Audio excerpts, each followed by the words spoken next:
Sometimes the loudest moments in life don't come from noise. They come from the silence you didn't ask for.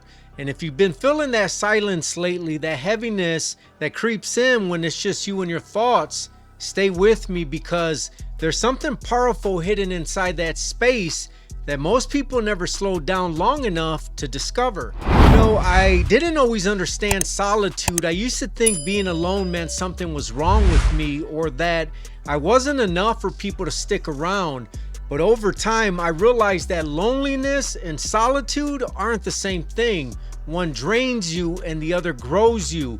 And today I want to talk to you like we're sitting across from each other, because if you're walking through a season of being by yourself, I don't want you to misunderstand what that season is doing in your life. Here's the truth most people don't admit. Loneliness hits hard. It makes you question your worth, your path, your value. It makes a quiet room feel loud with doubts. And when everyone else seems to have their circle, their connection, their people, it's easy to convince yourself that you must be the problem, that maybe you're too much or not enough. You start replaying relationships that didn't work, friendships that faded, moments you wish you handled differently, and it's exhausting emotionally, spiritually, and mentally.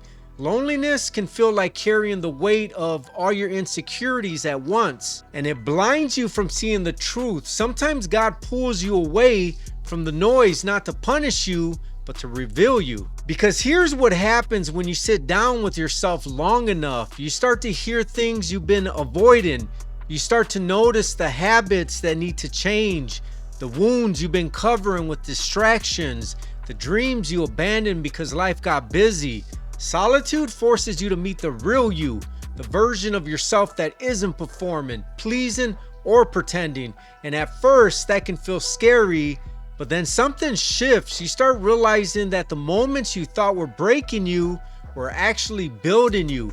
The silence becomes a mirror, and the first time in a long time, you see strength you didn't know you had. You see clarity forming where confusion used to live.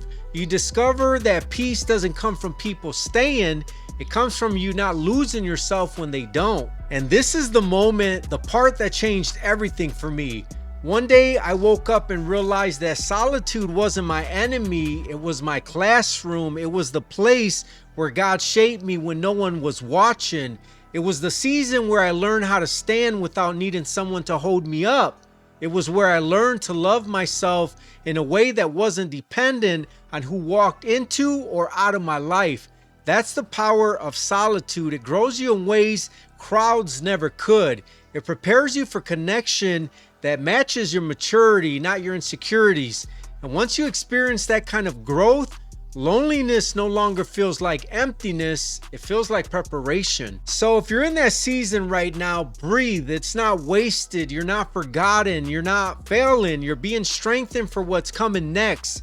Keep showing up for yourself. Keep listening to the quiet. There's wisdom in it. If this message sits with you, do me a favor, stick around. There's so much more I want to pour into you. And if you haven't already, hit that subscribe button so you don't miss the next message that was meant for you. And before you go, if this encouraged you in any way, check out the other videos here on my channel. Share them with someone who might need a reminder that they're stronger than they think. Sometimes one message can change someone's whole day. Thanks for spending this time with me. Here, your growth matters. I'll see you in the next video.